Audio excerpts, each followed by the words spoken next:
আসসালামু আলাইকুম। আজকে আমরা যে বিষয়টা নিয়ে আলোচনা করতে চেষ্টা করব যে সাম্প্রতিক গতকালকে থেকে আর কি যে আমাদের প্রধান উপদেষ্টা তিনি পদত্যাগ করবেন এরকম একটা খবর সোশ্যাল মিডিয়া এবং সব জায়গায় চাওয়া হয়েছে। বিশেষ করে যে আমাদের যে মানবজমিনের যে পত্রিকা আছে বাংলাদেশের, সেই মানবজমিনের পত্রিকার সম্পাদক মতিউর রহমান তিনি একটি কলাম লেখছেন এবং প্রতিবেদন তৈরি করছেন।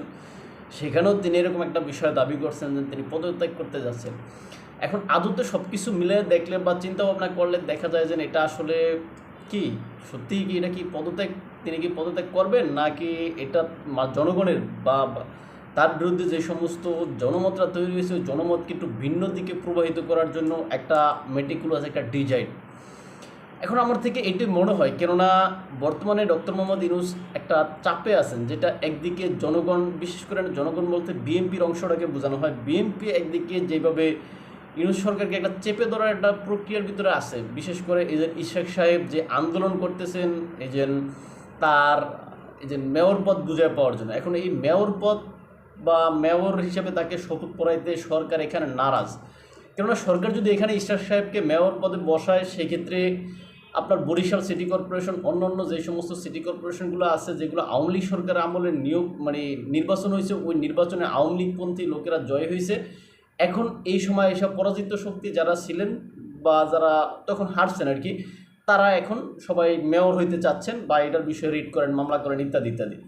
এখন এখানে যদি ইশরাক সাহেবকে যদি আদালত রায় দিয়েছে, ঠিক আছে, রায়ের পরে যদি এখানে শপথ পড়ানো হয়, সেই ক্ষেত্রে অন্যান্য ইয়াগুলো সিটি কর্পোরেশনগুলো একই পথে যাবে।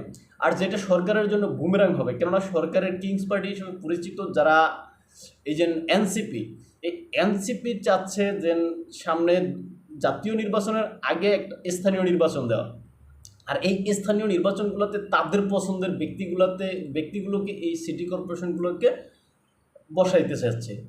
এখন যদি সেইটা হয়, এখন এজেন্ট ইশাক সাহেব চাচ্ছেন, এরকম পীর সাহেব চরমনায় বরিশালে চাবেন, এরকম যদি সবাই চাইতে থাকে, সেক্ষেত্রে এটা সরকারের পক্ষে সম্ভব হবে না এবং এনসিপির জন্য এটা মারাত্মক ক্ষতি হবে। সুতরাং ইশাক সাহেবকে এখানে তার শপথ অনুষ্ঠান মনে হয় করানো হবে কিনা এটা সন্দেহ।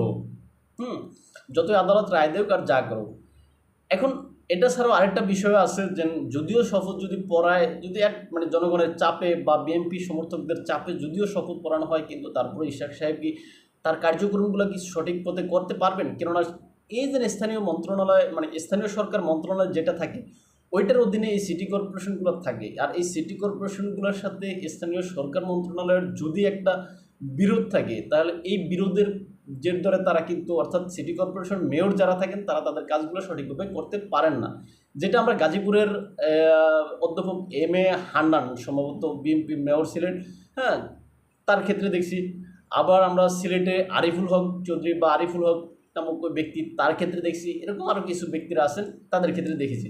এবং তারা যদিও শপথ গ্রহণ করে মেয়র হয় আনুষ্ঠানিকভাবে, কিন্তু আসলে বাস্তবে তাদের কোনো ক্ষমতা থাকে না, তারা কোনো কাজ করতে পারেন না, জনগণের জন্য কোনো কাজ তাদের জন্য তাদেরকে করতে দেয়া হয় না। এটা ইচ্ছাকৃতভাবে সরকার বা মন্ত্রণালয় যারা থাকে তারা এটা করে থাকে আর কি। এখন সেই ক্ষেত্রেও কতটা সফল হবেন কাজ করতে, সেটাও প্রশ্নবিদ্ধ। আবার এই যে ইশরাক সাহেব যে আন্দোলন করতেছেন, এতে জনদুর্ভোগ হচ্ছে, এটা নিয়েও একটা জনগণের একটা অংশ কিন্তু সরকারের প্রতি যা ক্ষেপ আছে তার থেকে বেশি ক্ষেপা বিএনপির প্রতি। কেননা তারা এই যে তাদের দূর দূরান্তের যে গন্তব্য যাচ্ছে, সেখানে তারা যাইতে কষ্ট হচ্ছে, এই যে অবস্থা। আবার এই যে আপনার অন্তর্বর্তীকালীন সরকার যে পদত্যাগের বিষয়টা কেন আনছেন, সাম্প্রতিক সময়ে যে সেনাপ্রধানের যে বক্তব্য, ওই বক্তব্য দেখলে আপনি বুঝতে পারবেন যে করিডোর বিষয়ে, বন্দর বিষয়ে, তারপরে দেশের সার্বভৌমত্ব বিষয়ে সেনাপ্রধানের যে স্পষ্ট বক্তব্য, ওই স্পষ্ট বক্তব্য মানে বলতে গেলে যেটা সরকারের জন্য একটা বাধা হয়ে, একটা বড় একটা প্রাচীর হয়ে সেনাপ্রধান ধারায় আছে।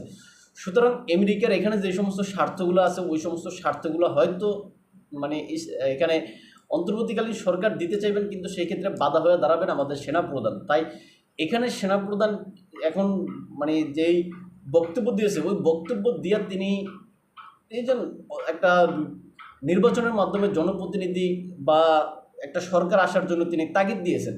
আর এইটা দিয়ে তিনি মূলত এই যে অন্তর্বর্তী সরকারের এই যে বলটা আছে এখানে নির্বাচনী বল, এটা কিন্তু জনগণের কাছে ছাইড়ে দিয়েছেন, এখন বলটা জনগণের কোর্টে আছে। সুতরাং এখানে একটা নির্বাচন না দিয়ে অন্তর্বর্তীকালীন সরকার আর কোনো মানে কোনো পিছু হটার সুযোগ নেই। সুতরাং সেনাবাহিনীও এই সরকারকে মানে তখন সাপোর্ট দিবে না, আর বিএনপি সমর্থক যারা আছে তারাও সাপোর্ট দিবে না। সুতরাং সরকার একটা একটা আবার ওদিকে আমেরিকানও যেই তাদের স্বার্থ আছে সেগুলো নেয়ার জন্য তারা রেডি আছে। সুতরাং সব মিলে সরকার একটা চাপে আছে, এবং এই চাপ থেকে তারা বাঁচতে এবং তাদের জনগণের যে মাইন্ডটা বা মাইন্ড সেট আপটা আছে ওটা ঘুরানোর জন্য তারা এখানে একটা নাটক মঞ্চস্থ করতেছে যে আমি পদত্যাগ করবো। কিন্তু আদতে তিনি পদত্যাগ করবেন না, তিনি এটা করে মূলত এই যে আমাদের জনগণের যে একটা অংশ আছে তাদের একটা সহানুভূতি নিতে চাইবেন, তাদেরকে যে আপনার সমন্বয়ক বা জুলাই আন্দোলন যারা বলেন তাদেরকে পক্ষে নিতে চাইবেন, হ্যাঁ, যারা একটু বিচ্ছিন্ন অবস্থায় আছে পক্ষে নিয়ে তারা আবার দেখবেন রাষ্ট্র ক্ষমতায় থাকবে। সুতরাং এটা এই যে অন্তর্বর্তীকালীন সরকার যেন এত সহজে পদত্যাগ করবেন এটা ভাবার কারণ নাই, কেননা বাংলাদেশে এমন পীর সাহেবরা জন্ম হননি যারা ক্ষমতা থেকে এত দ্রুত সরে যাবেন। সুতরাং ক্ষমতার স্বাদ যারা একবার পান তারা ওই ক্ষমতার স্বাদ আঁকড়ে ধরে রাখেন। মুখে পদত্যাগের কথা বলেন কিন্তু দেখবেন যে আপনার যদি ঝাড়ু দিয়েও পিটান, জুতা দিয়েও পিটান, তারপর তারা ক্ষমতা থেকে সরবে না। সুতরাং আমাদের অন্তর্বর্তীকালীন সরকার ডক্টর মোহাম্মদ ইউনূস তিনিও একই অবস্থা। সুতরাং তিনি এখান থেকে পদত্যাগ করবেন এরকম মনে হয় না, যদিও নাহিদ ইসলাম বলছেন যে এনসিপির নাহিদ ইসলাম বা সমন্বয়ক নাহিদ ইসলাম তিনি বলছেন যে অন্তর্বর্তীকালীন সরকার পদত্যাগ করতে চায়, তিনি তার সাথে সাক্ষাৎ করছেন। এটা আসলে তাদের একটা প্ল্যানের একটা অংশ। সুতরাং এখানে ডিফে তাদের অনেক কিছু হচ্ছে, অনেক আলোচনা হচ্ছে যেগুলো এখন জনসম্মুখে না আসুক এটা তারা চায়, এই জন্য নতুন নতুন ইস্যুর সামনে আইনে তারা এটাকে ধামাচাপা দিচ্ছে। যাই হোক, আজকে এখানে শেষ করলাম, দেখাবো অন্য কোনো ভিডিওতে অন্য কোনো বিষয়ে। আসসালামু আলাইকুম।